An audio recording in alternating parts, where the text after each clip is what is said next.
Hi, my name is Jenna Witherbee. I'm one of the advisors on the team at 401k Plan Professionals, and this is a part of our wellness series.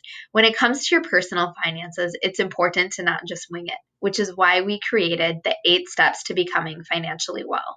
In this video, I'll be talking about step number 4, pay down non-deductible debt by creating a budget.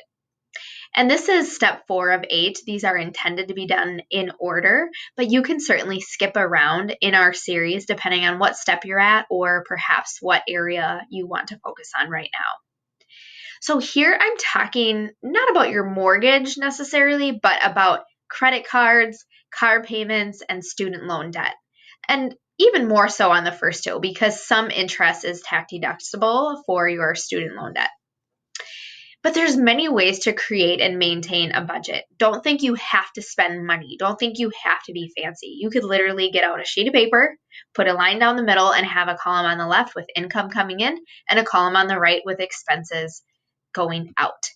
And there's online budgeting tools, there's mint.com, there's apps, there's softwares, there's accountants, there's all different things you can do, whether it's paid or free services. But do what works best for you.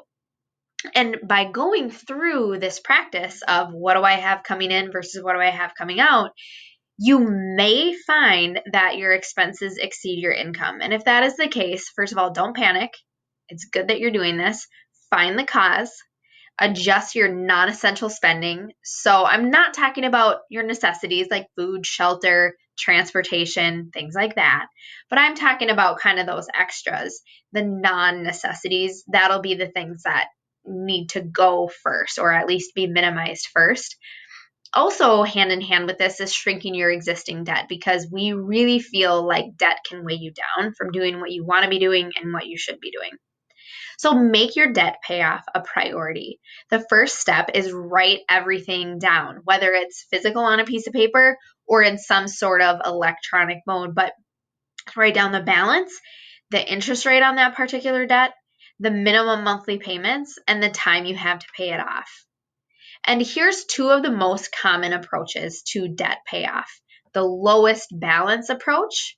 This is created by Dave Ramsey. He's a well-known author, financial guru. He has a radio show. He's written many books and has a lot of great tools online for debt management and overall financial wellness. But he created this term called the snowball effect with the low balance approach. And then the other one is the highest interest rate approach. So I'll walk you through an example. Let's say you have 5 different debts: credit card, student loan, another credit card, another student loan, and a mortgage. So you're going to list them out in this case from lowest to highest. So notice the order shifted there. So you've got the 2,000 first, 5,000, 7, 20, and then 180,000. So here's the approach. Of course, pay the minimum payment due on all of them. Very important to pay on time, pay at least the minimum due. But any excess you can come up with through budgeting, whether it's an extra $10 a month or an extra $40 a month, you apply that to the lowest balance. So in this case, debt 1 with the personal loan balance. Pay as much as you can. Once that's totally gone, you can take what you were paying on that one and tack it onto debt number 2. So it's this sense of accomplishment and, okay, I did that and I have this momentum to pay off the next one. That's the approach here. So Dave Ramsey coined this the snowball effect. The other approach is high interest rate, which you list the debts in order of highest interest rate down to lowest interest rate. So in this case, you can see it's prioritized as the credit card with a 25% interest rate is first priority. Then it goes to the 19.9% credit card interest rate, then the student loan, then the mortgage, and then the personal loan balance that has a 0% interest rate. So that one's the least prioritized. So in this case, same thing, make the minimum payment on all of them and do not be late. For sure, do that. And then any excess you can come up with, you tackle that number 1 debt first. In this case, that higher interest rate credit card.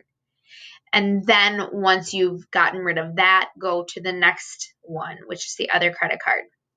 So whichever approach works best for you, but that's the thing, is having a plan, having an approach. It's going to really guide you and focus you on your efforts. Not all debts are created equal. That is another thing that I wanted to point out. Good debt brings some sort of long-term benefit to you, such as purchasing a home, purchasing, say, a vacation rental, purchasing a cabin, things like that. Bad debt is borrowing for things that immediately decrease in value. Cars are a great example there. And you also have to understand credit scores. In step number 3, we talked a lot about credit. And remember, there's a rating or a score that you're given. The higher, the better.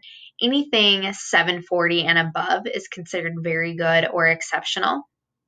If you're in debt distress, that would be you use your credit card for cash advances for your necessities, for your kind of basic living expenses.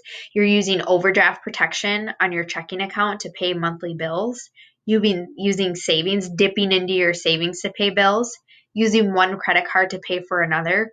So if any of those pertain to you, definitely let's chat. You are considered in debt distress. And, again, don't panic, because it's good that you're going through this. You're going to create a plan and you're going to be okay. But it's best to tackle it head on instead of ignore the problem. So this is just kind of a glimpse into step 4, which is paying down your non-deductible debt by creating a budget. And the next training will be on maxing out your health savings account if you're covered by a high deductible health insurance plan. So tune into that wellness video. Again, my name is Jenna Witherbee. I'm one of the advisors on the team at 401k Plan Professionals. Our website and our YouTube channel are always available to you for more resources. Feel free to reach out to me via phone or email if you have specific questions or need more help. Thank you.